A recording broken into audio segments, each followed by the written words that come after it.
Cinemaníacos, sejam muito bem-vindos a mais este vídeo. Eu sou o Wes do Cinemania e hoje vamos comentar e definir as melhores mortes de Premonição 6, Laços de Sangue, subtítulo de Novela das 9, finalmente retornando ao canal depois do vídeo Mamilos São Polêmicos da discussão que eu propus sobre o filme. Muita gente achou que já era o review do filme, relaxa, o review de verdade virá logo menos. Aquele vídeo foi só um desabafo sobre os meus sentimentos para com os 6. Por agora, continuaremos a playlist das melhores mortes. Caso você tenha chegado aqui de paraquedas, saiba que em 2017 eu já fiz as melhores mortes dos outros 5 filmes, bem como os reviews completos de todos, detalhe por detalhe. Link na descrição para você reassistir comigo. E antes de qualquer coisa, peço que deixe o seu like para ajudar no engajamento deste vídeo. Beleza? Preparados? Então, se der.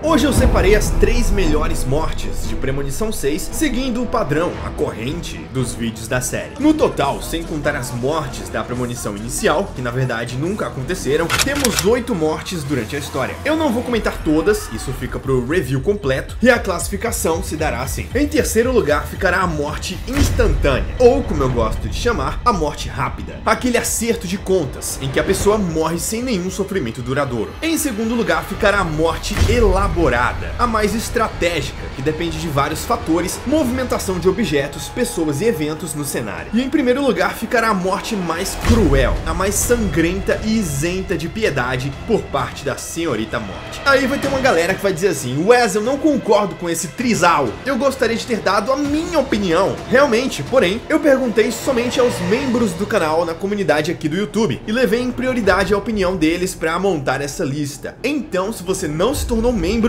miseráveis R$2,99, vale a pena dar uma participada e ainda ter o seu nome nos créditos finais dos vídeos. Olha só. Dito tudo, vamos lá. Terceiro lugar como a morte instantânea.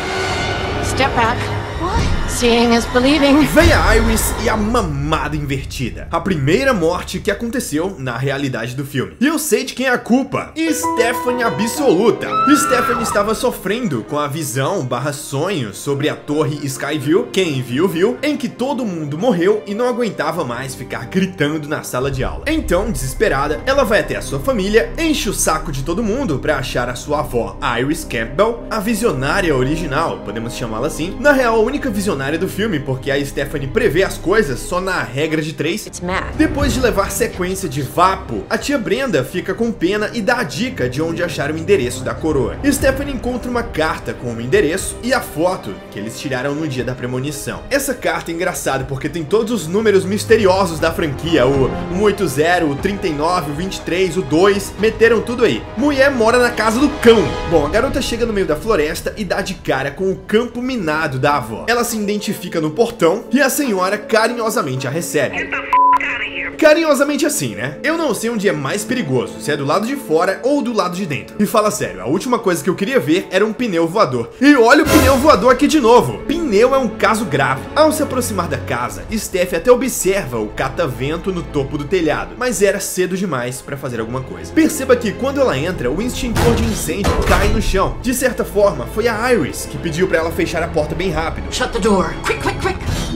Beleza, temos todo o diálogo com as duas sobre os sonhos da Stephanie, que eram a visão do passado, e a Iris revela que salvou todo mundo na torre naquele fatídico dia. Mas agora a morte conseguiu pegá-la com um câncer, e ela vê na Stephanie a oportunidade de escape do resto da família e montar uma defesa contra os ataques da desgraçada. Ela mostra o livro de colagens e estudos sobre como escapar e pede para Stephanie ficar, só que não rola. A Stephanie sai e a véia vai atrás para tentar entregar o livro. Na porta já começa a parada sobrenatural, porque o vento fica mais intenso, no caso, o vento da morte, e a mulher já percebe que se pisar fora, já era. Mesmo assim, em prol da neta, ela decide se sacrificar. Se a Stephanie precisava ver para virar a chave, ela se entrega. O catavento cai do telhado por conta do vento, quebra o lacre do extintor que já estava no chão, e a nuca da Iris é transpassada pelo ferro. Mas que decepção, Wes! Pois é, o YouTube não deixa eu colocar a cena sem censura, infelizmente. Nunca deixou, na verdade, porque os tempos bons eram antigamente, que eu não precisava da monetização pra sobreviver. Enfim, está desfocado, mas todo mundo já viu o filme, né? Não tem problema. Pelo menos dá pra colocar um sangão brilhoso na cara da Stephanie. Vitamina. A maioria das mortes do filme, na verdade, são bem rápidas. Então essa posição ficou entre a morte do moleque miserável da torre, que morre esmagado pelo piano. O problema é que essa morte nunca aconteceu, então por esse critério ela fica de fora. E entre a morte da mãe da Stephanie, que levou um poste na cabeça, só que antes ela quase morreu queimada e a situação em que eles estavam era de muito risco. Eles procuraram, né? Sobrou aqui então pra morte da Iris. Agora, em segundo lugar, a morte mais elaborada é... But regardless, way to go, Charlie. So she wasn't dead. Exactly. Stephanie, Charlie e a moeda assassina. Esse segundo lugar foi difícil de decidir, porque vamos combinar, as mortes desse filme não são das mais elaboradas. E também porque essa não foi uma morte convencional do filme, mas sim a morte final, e também é uma dobradinha. Vão dois de tronco de uma só vez. Ela também é uma morte rápida quando acontece, mas a elaboração dela é a maior, talvez, da franquia inteira, porque começa justamente na primeira cena do filme, quando a câmera mostra os trilhos do trem antes do carro da Iris passar. E essa morte é basicamente a trajetória da mesma moeda desde os anos 60, só reforçando que a morte tem um plano completamente esquematizado para sempre pegar as vítimas no final. Se liga. A primeira vez que a moeda aparece é quando este animal tira algumas moedas da fonte, que segundo o guarda daria azar, realmente. Depois, o mesmo moleque aparece em cima do Skyview jogando as moedas de lá, mesmo o guarda avisando que ele pode matar alguém. O filho de uma mulher trabalhadeira joga o diabo da moeda. Quando ele lança a nossa moeda específica, o vento sopra contra a sua trajetória, ela entra na tubulação e fica presa entre a parede e a hélice do ventilador. Forçando a hélice, a moeda quebra o objeto, que voa e fura um tubo de gás, que começa a vazar pro salão. Daí acontece todo o acidente principal, que não necessariamente tem a ver com a moeda, ela ajuda, mas não é só isso, porque o piso de vidro se quebra, a galera sai cantando I Believe I Can Fly, a mulher pegando fogo e correndo saltitante por aí. Essa cena, bicho. A moeda também sai voando e ela volta a aparecer em cima do lustre e cai na lateral do piano pra terminar de matar a galerinha. Mas essa é a premonição, então tecnicamente a moeda nunca fez essa trajetória. Ela foi capturada pela Iris antes de tudo acontecer. Saltando no tempo pros dias atuais, a moeda aparece novamente no livro da Iris, presa com um durex na contracapa. Salta mais um pouco. Depois das mortes no hospital, a mãe e os dois filhos se abraçam e a moeda cai do livro, que estava na mão da Stephanie. E quem encontra a moeda é a velhinha que estava no hospital. Agora que eu percebi que ela pegou a moeda porque é uma moeda antiga, né? E ela provavelmente tem a mesma idade da Iris. Beleza, véia por véia, agora vamos pro final do filme.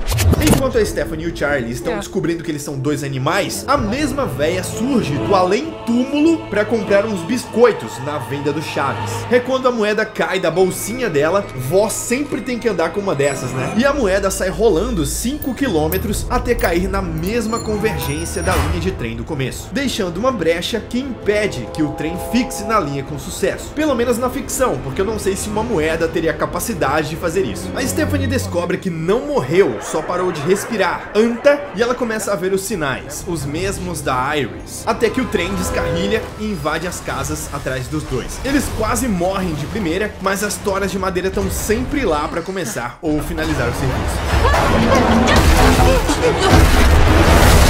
E eu sei que as cores e os números que aparecem no trem são referências à franquia. Eu tenho uma teoria também que eu vou explicar na análise completa brevemente. Essa foi a morte mais elaborada, ou pelo menos a que demorou mais pra ser executada, com certeza. Esse final é bem parecido com o final do Premonição 4, no que tange ao cenário se repetir, no caso lá a cafeteria, uma invasão de um veículo também, e tem até o lance da moeda, né? Tá aí, quem odeia Premonição 4 arrancou os cabelos nesse filme. Deve ser por isso que eu fiquei calvo, mas eu gosto dessa trajetória da moeda. Eu acho que é uma sacada que combina com a série, e os créditos finais são uma metáfora à trajetória da moeda. Merecido ou não? Merecido. Então, finalmente, como a morte mais cruel e sangrenta... Mommy, in the wheelchair! This is the only way we can do...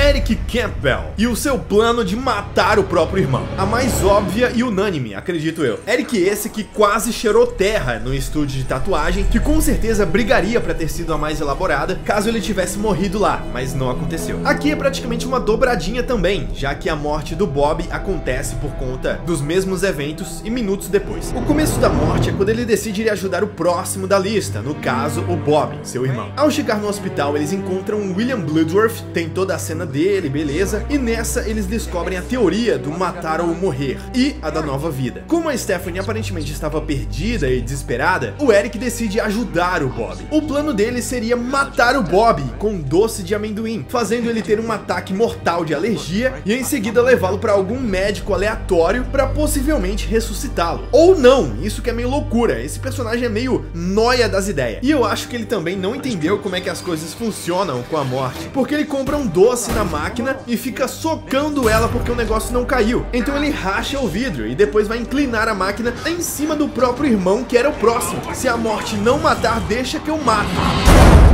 Então eles entram na sala da ressonância magnética, cujo aparelho é ativado quando, de novo, uma porta bate e a prancheta que estava lá do outro lado da sala cai com a vibração e aperta R2, L1, cima baixo, bolinha no teclado do PC e aciona a máquina de ressonância. O Eric, pro próprio azar, encontra uma cadeira de rodas junto da velhinha da moeda e leva pro irmão. E o aparelho subindo o nível da sarrada astronomicamente. O Bob come o doce de amendoim, demora um pouco pra sentir a alergia começar, mas ela começa e fecha a garganta do cara. Só que pelo Bob ter saído de cima da cadeira de rodas, o Eric vai exatamente pra frente do aparelho e pra trás da cadeira. E pra desbloquear a potência máxima, a máquina só precisava de um clique. E o próprio magnetismo faz o serviço.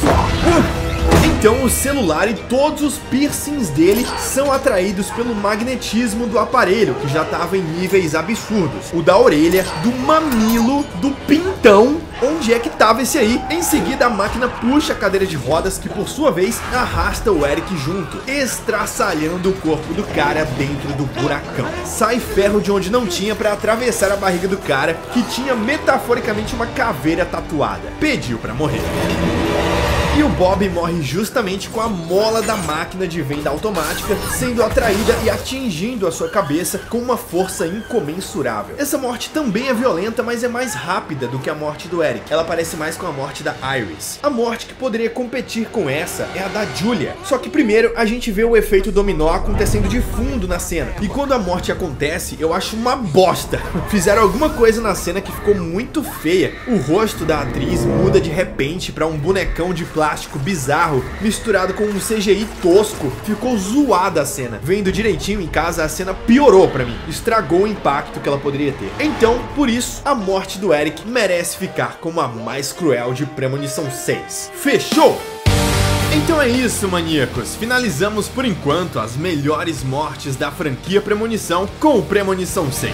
Agora me diga você, quais as 3 mortes você colocaria nessas posições? Concorda com essas posições que eu decidi com a galera, com os membros, ou não? Deixa aqui nos comentários juntamente com o seu like para ajudar no engajamento e também inscreva-se no canal para não perder o review completaço de Premonição 6 que virá logo menos e vai ser completo mesmo. Vamos tomar um café e analisar cada cena frame por frame. E eu vou poder finalmente dizer que o filme é uma obra-prima e o melhor da franquia, correto? Sonha! E se você tem interesse em receber os vídeos antecipadamente, bem como ter o seu nome e a sua foto creditados aqui no final dos vídeos, considere ser um membro do canal, porque assim você recebe esses benefícios e me ajuda a manter o Cinemania de pé. Lembrando que os vídeos também estão disponíveis em formato de áudio no Spotify para você ouvir como podcast. Muito obrigado a todos vocês. Em breve eu volto para mais um vídeo e até a próxima.